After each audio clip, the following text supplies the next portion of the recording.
Olá, você que nos acompanha aqui nas redes sociais deve ter visto na última semana que nós postamos um vídeo falando a respeito de uma solução de consulta que foi respondida pela Receita Federal.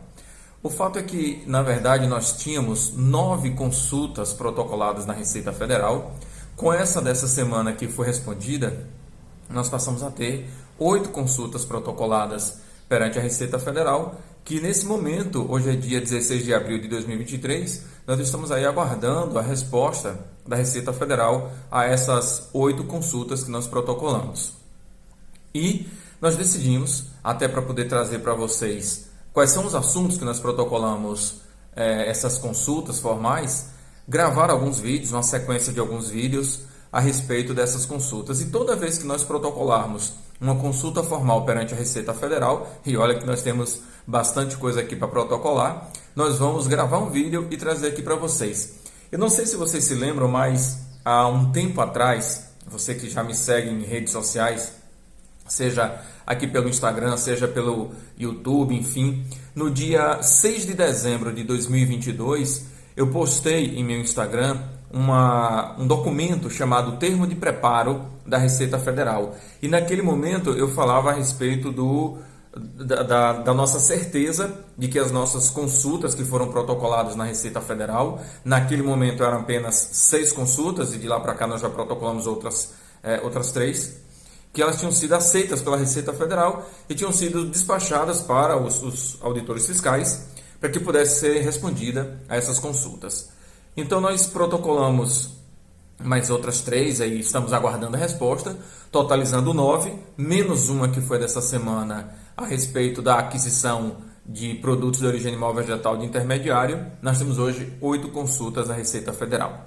E a partir do próximo vídeo, nós já vamos tratar da primeira gravação de vídeo, né? Nós vamos gravar o primeiro vídeo falando da nossa primeira situação de consulta formal para trazer para vocês, que é o seguinte: momento do reconhecimento da despesa de compra com recebimento futuro. Para quem faz livro caixa, o livro caixa digital do produtor rural, essa aqui é uma das grandes perguntas. Afinal de contas, quando o produtor rural pessoa física, ele paga antecipadamente a compra de um determinado item, por exemplo, um insumo qualquer que ele vai usar na sua atividade rural, existe uma divergência muito grande do momento do reconhecimento dessa despesa no seu livro caixa, o livro caixa digital do produtor rural. Alguns entendem que é no momento que ele recebeu o item, os bens, né? E outros entendem que é no momento do pagamento. Nós vamos trazer a consulta que nós protocolamos para a Receita Federal, qual é nosso entendimento, para que vocês possam saber em que situação isso está. O segundo vídeo vai falar do FUNRURAL em uma parceria rural e a sua escrituração no e-social de produtores optantes e não optantes pela folha de pagamento.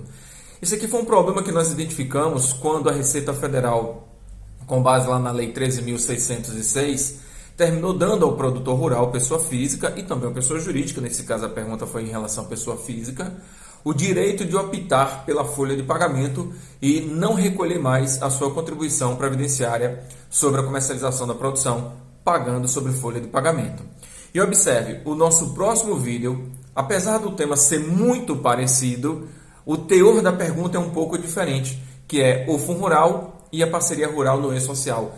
É uma outra visão de uma pergunta que é muito próxima uma coisa da outra, e para que eu não fizesse fizesse essa pergunta na mesma consulta formal, eu decidi dividir em 2 consultas, até para não misturar os assuntos e talvez até por um erro, uma falha do texto que eu viesse a fazer, a Receita Federal entender que eu estava perguntando a mesma coisa 2 vezes. Então eu separei e provavelmente isso vai cair na mão de auditores fiscais distintos, porque apesar da pergunta ser muito próxima, não é a mesma coisa. Quando eu gravar o vídeo, vocês vão entender do que eu estou falando. Já o vídeo 4, nós vamos falar sobre a escrituração como despesa da atividade rural do valor do ITBI pago nas aquisições de imóveis rurais. É outra controvérsia gigantesca. Inclusive, se você procurar na internet, no YouTube, você vai ver que tem auditores fiscais que entendem que pode utilizar o valor total do ITBI, né, como despesa da atividade rural, no caso da aquisição de imóveis rurais, e tem auditores fiscais que dizem que não, que não pode utilizar, já que o valor de terra nua não constitui nem receita, tampouco despesa, com base lá na Lei 8.023. Então, eu vou explicar para vocês qual é a nossa posição. Nós entendemos que existe um meio termo entre tomar, né, esse crédito, ou melhor, lançar como despesa o valor total, ou não lançar. A gente tem um meio termo aí que a gente entende que dá para fazer, e por conta disso nós entramos com a consulta formal perante a Receita Federal, e se isso for uma realidade, vai ajudar muitos produtores rurais, muitos contadores a resolver um dilema que já é de muito tempo aí, que a gente ouve essa dúvida das pessoas, ora pode, ora não pode, e a gente vai tentar sanar essa dúvida perante a Receita Federal. Vídeo 5. A parceria rural, com base no artigo 96 do Estatuto da Terra e o fornecimento da terra nua. O que é isso aqui?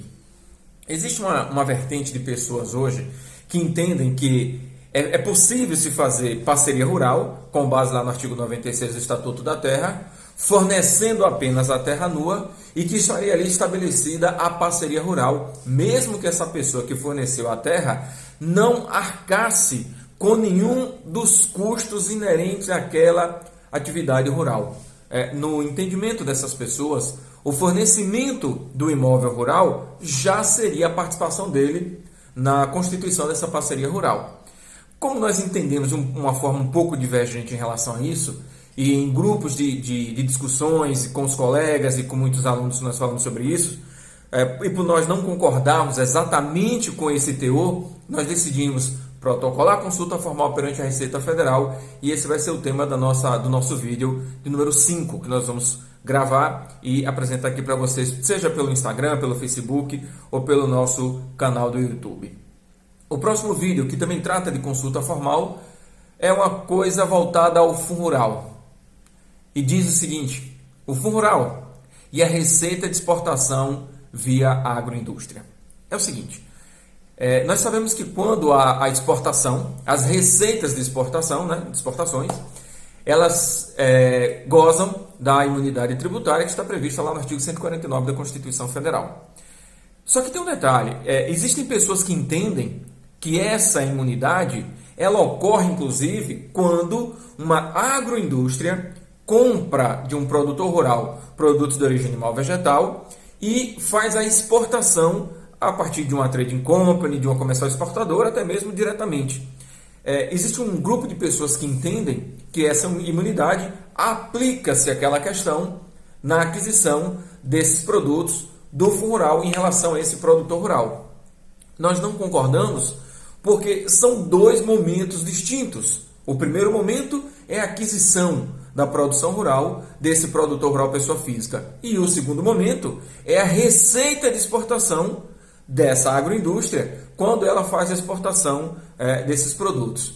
Mas, como existe uma divergência muito grande em relação a isso, e sabendo que nós não somos donos da verdade, você que já viu outros vídeos meus sabe que eu falo sobre isso a todo momento, por reconhecer que nós não somos donos da verdade e também porque nós podemos estar errados, claro que sim, aliás, errar é humano.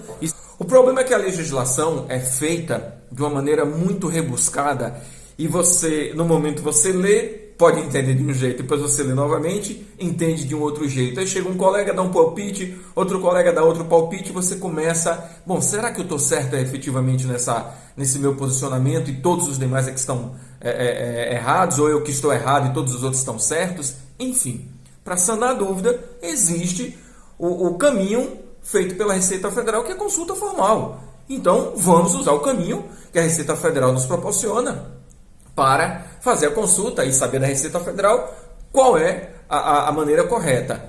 Quando a agroindústria compra do produtor rural, retém ou não retém esse fundo rural, porque a receita inerente à venda daqueles produtos vai ser uma receita de exportação, e aí gozaria da imunidade tributária, enfim, ou tributa normalmente, enfim, tributa ou não tributa, a gente vai ver com a resposta a essa consulta. Essa consulta, inclusive, ela já está protocolada, foi protocolada essa semana por um colega, que daqui a pouco eu vou falar sobre ele também. E o próximo vídeo é a integralização de capital social em uma holding rural, usando a regra da lei do ITR e os seus impactos no ganho de capital. Essa consulta aqui, já que nós temos nesse momento, não é, grande quantidade de pessoas que estão fazendo holding, inclusive holding rural, e que estão usando o ITR, né? O valor do ITR, o valor do VTN, como base para a integralização de capital social para essa holding rural, entendendo essa pessoa que pode ser feito isso com base na Lei 9.393, e na gravação do vídeo eu vou explicar isso para vocês. E o nosso entendimento é que isso não é possível em virtude de uma outra legislação que nós vamos apresentar durante a gravação desse vídeo. Esse vai ser, pelo menos por enquanto, o último vídeo de consultas formais que nós estamos fazendo. Na sequência desse vídeo, nós vamos apresentar para vocês um outro vídeo que não é uma consulta formal que nós protocolamos, porque isso já existe a resposta clara, direta e objetiva da Receita Federal a respeito do cálculo do ganho de capital na alienação de imóveis rurais e o erro cometido por muitas pessoas do uso indevido do valor do VTN do ano anterior. Eu gostaria de deixar bem claro uma coisa aqui para vocês, que essas perguntas que nós estamos fazendo, nós não temos o intuito simplesmente de ter a verdade ao nosso lado. Não é isso. Nós queremos a verdade, mas que sirva para todos. E eu só tenho uma maneira de chegar a essa verdade, que é consultando o órgão fiscalizador, que nesse caso é a Receita Federal. Portanto, todas essas consultas formais, inclusive esse último vídeo que eu vou fazer, eu acho que é o último vídeo, se eu não me engano, que é o uso indevido do valor do VTN do ano anterior para cálculo de ganho de capital na alienação de imóvel rural, é para resolver e para responder a várias perguntas que nossos colegas no dia a dia vão fazendo e que terminam nos deixando um tanto quanto preocupado. Por quê? Porque nós enxergamos de uma maneira diferente, e como eu trabalho muito com produtores rurais, com contadores de produtores rurais, inclusive com a composição de holding rural, nós precisamos de uma definição dessa situação. Afinal de contas, eu conheço várias pessoas que hoje fazem holding rural, por exemplo, utilizando o valor do VTN, né, do valor da terra nua, que é apresentado com base lá na declaração de ITR, enfim, no DIAT, e que existe uma divergência em relação a isso. Eu vou apresentar durante o vídeo, e eu gostaria de dizer que a gente tem certeza que toda decisão da Receita Federal, seja em solução de consulta, solução de divergência ou acórdão de DRJ, ela é passível de você recorrer à justiça, é óbvio. Só que é justamente isso que a gente quer evitar. Se eu puder não colocar o meu cliente em rota de colisão com o órgão fiscalizador, eu vou fazer isso, dando a ele todo o direito de decidir se ele quer fazer da forma que nós estamos orientando, com base numa resposta que o próprio órgão fiscalizador nos forneceu, ou ele vai ter um posicionamento um tanto quanto mais arrojado e vai decidir fazer da maneira que ele entende, correndo os riscos, se for o caso, já que nós vamos seguir uma orientação que está sendo respondida por essas consultas que nós protocolamos. Hoje são 8 no total, porque uma já foi respondida nessa semana, e mais essa questão do uso indevido do valor do VTN do ano anterior no cálculo do ganho de capital na alienação de imóvel rural. E durante o vídeo vocês vão entender o que nós estamos falando. Inclusive, nesse último vídeo, nós vamos demonstrar para vocês que existe uma procuradora da Fazenda Nacional falando a esse respeito, dizendo que ela entende que isso não é o ideal, que não é correto, mas é o que tem no momento. Inclusive, tem também uma decisão do STJ. Então é aquela coisa, o que é que você vai fazer? Você vai seguir a orientação ou posicionamento do órgão fiscalizador, que é a Receita Federal, ou você vai fazer conforme está no STJ, entrando provavelmente em rota de colisão com a Receita Federal para depois recorrer, enfim. É aquela questão de você ter que tomar uma decisão em relação a essa situação. E isso tudo que nós falamos aqui, nós vamos trazer para vocês nos nossos próximos vídeos sobre todos esses assuntos. Então, essa semana e a próxima semana e nas outras semanas, nós teremos aqui bastante vídeo para trazer para vocês a respeito de todos esses temas, tá ok? Um abraço, professor Elielton. Até o nosso próximo vídeo. Tchau!